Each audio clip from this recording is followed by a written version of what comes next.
Hello student, तो चलिए अभी शुरू करते हैं क्लास 8 का हिंदी लिटरेचर, जो कि चैप्टर 5 है। तो चैप्टर 5 है रीढ़ की हड्डी, जो कि हम आधा पढ़ा दिए थे। खूब बहुत लंबा स्टोरी है, तो इसको तो 2-3 दिन लगेगा समय आपको अभी। तो उम्मीद है कि आप चैप्टर 4 तक का क्वेश्चन आंसर तो PDF के द्वारा भेजे हैं, तो वो सब कॉपी आप लोग नोट तैयार करिएगा और उसको याद भी करते रहना है। तो चलिए, इसका स्टोरी आता है जो कि लिखे थे जगदीश चंद्र माथुर, तो उसका हम और आगे पढ़ा रहे हैं। तो देखिए, राम स्वरूप तो क्या हुआ। राम स्वरूप तो जैसे बता दिए थे, राम स्वरूप कौन था? घर का मालिक था और प्रेमा उनकी पत्नी थी। तो प्रेमा क्या बोलती है, तुम्ही ने तो कहा था कि ज़रा ठीक ठाक करके नीचे लाना। आजकल तो लड़की कितनी सुंदर हो, बिना मेकअप और टिम टाम के भला कौन पूछता है। मैंने तो पाउडर वाउडर सामने रखा था, पर उसे तो इन चीज़ों से न जाने किस जन्म की नफ़रत है। मेरा कहना था कि आंचल में मुंह लपेट कर लेट गई। भाई मैं तो बाज आ गई तुम्हारी बेटी से। तो इसमें कह रही है कि मैंने तो उसको बहुत पाउडर वाउडर सब सामने रख दिया था कि पाउडर लगा के आना, क्योंकि लड़के वाले आ रहे हैं तो थोड़ा देखने में अच्छा रहेगा। लेकिन उसको इस चीज़ से क्या था, नफ़रत था। तो वो अपनी माँ की बात नहीं सुनी। तो राम स्वरूप बोला, यह तो सबसे अलग है, वरना आजकल की लड़की के सहारे तो पाउडर का कारोबार चलता है। तो बोला, तो सही तो है, ये तो सबसे अलग है, नहीं तो अगर पाउडर लगाने लगती तो बहुत खर्चा हो जाता। प्रेमा, अरे मैंने तो पहले ही कहा था, इंट्रेंस ही पास करा देते हैं, लड़की अपने हाथ रहती और इतनी परेशानी न उठानी पड़ती। पर तुम तो राम स्वरूप क्या बोला, बात उसका काटने लगा और बोला, चुप चुप दरवाजे पर झाँकते हुए देखा कि तुम्हारी अपनी जवान पर काबू नहीं है। कल ही यह बता दिया था कि उन सब लोगों के सामने ये सब जिक्र और ढंग से होगा, मगर तुम तो अभी से सब कुछ उगल देती हो। उनके आने तक न जाने क्या हाल करोगी। तो इसमें राम स्वरूप को बोलने लगे कि तुम बहुत ज़्यादा ही बोलती हो, वो लोग आएंगे तो ऐसा नहीं कि उसके सामने ही ये सब जिक्र करने लगना, तुम अपना मुँह बंद करके अभी रहो। प्रेमा बोली, अच्छा बाबा, मैं नहीं बोलूँगी। राम स्वरूप, तो उमा को जैसे ही तैयार कर लो ना, सही पाउडर, वैसे कौन बुरी है, नाश्ता तो तैयार है ना। रतन आया, और रतन कौन था पहले बता दिए थे, जो कि नौकर था। बाजा इधर रख दे, चद्दर खोल दे पकड़। वो नौकर को बोलता है कि चलो, अगर बोलने लगा राम स्वरूप तो चलो नहीं पाउडर लगाएगी तो क्या होगा, वो ऐसे भी बुरी नहीं है। चलो देखो, अब रतन आ गया, उसे पूछो कि नाश्ता वास्ता तैयार है, चद्दर उधर बिछाएगा। प्रेमा, नाश्ता तो तैयार है, मिठाई तो लोग ज़्यादा खाएंगे नहीं, कुछ नमकीन चीज़ें बना दी, 2 आदमी ही तो हैं। प्रेमा बोलने लगी कि मिठाई आजकल तो ज़्यादा नहीं खाते हैं, कुछ नमकीन चीज़ें ही बना दिए हैं। राम स्वरूप बोला, हाँ तो एक बाबू गोपाल प्रसाद और क्या है, उनका बेटा है। देखो, उमा ने कह देना कि ज़रा करीने से आए, ये लोग ज़रा ऐसे ही हैं, गुस्सा तो मुझे बहुत आता है इनके दकियानिसुनी ख्यालों पर। खुद पढ़े लिखे हैं, वकील है, सभा सोसाइटी में जाते हैं, मगर लड़की चाहते हैं ऐसी कि ज़्यादा पढ़ी लिखी ना हो। राम स्वरूप बोलने लगा कि देखो, एक गोपाल प्रसाद है और क्या है, एक उनका बेटा है, तो उसे कह देना ये लोग ऐसे ही हैं, उनके पुराने विचारों ख्याले के हैं, वो लोग खुद पढ़े लिखे नहीं हैं, लेकिन लड़की भी चाहते हैं कि ज़्यादा पढ़ी लिखी नहीं हो। प्रेमा बोली, और लड़का? राम स्वरूप, बताया तो था तुम्हें, बाप शेर तो बेटा क्या होगा, सवा शेर।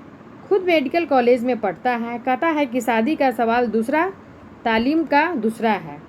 कहता है शादी क्या है, पढ़ाई का दूसरा रूप है, मजबूरी है, वरना ऐसे लड़कों और उनके पिताओं से तो मैं ऐसे ठीक करता ही। रतन बोला दरवाजे से आते हुए, बाबूजी बाबूजी।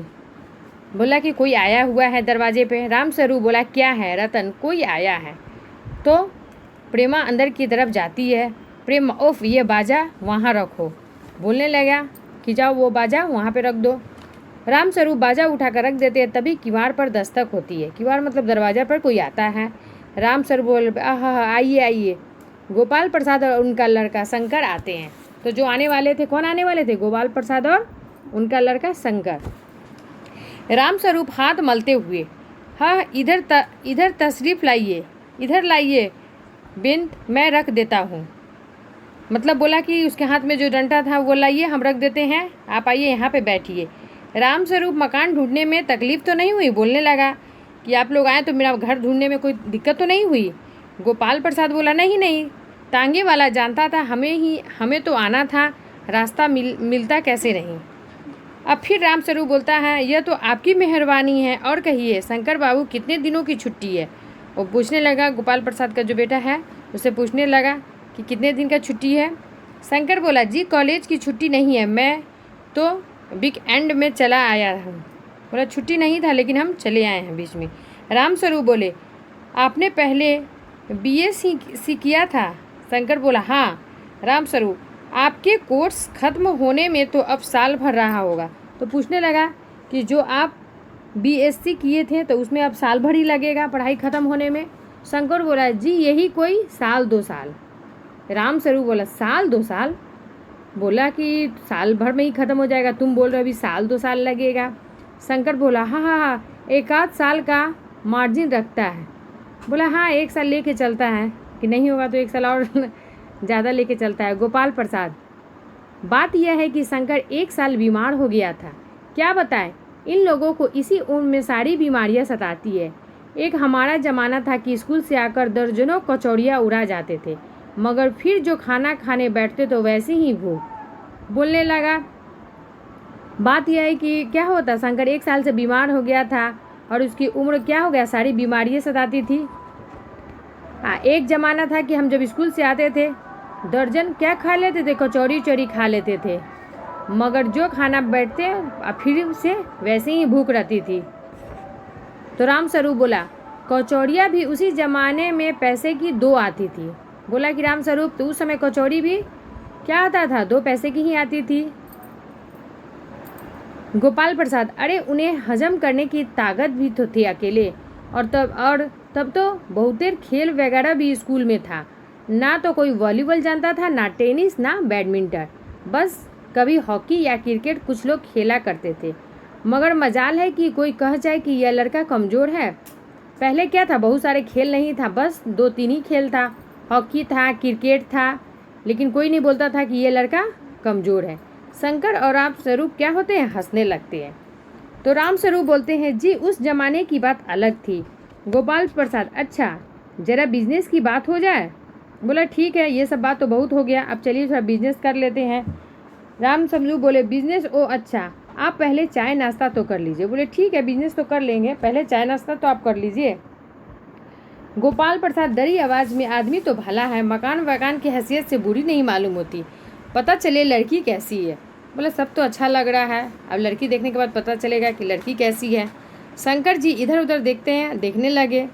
गोपाल प्रसाद क्या हुआ, झुककर क्यों बैठे हो? ब्याह तय करने आए हो, कमर सीधी करके बैठो। अब गोपाल प्रसाद बोलने लगा कि झुककर क्यों बैठे हो, शादी करने आए हो तो कमर सीधी करके बैठो, तुम्हारे दोस्त ठीक कहते हैं। शंकर जी बैकबोन हो जाते हैं।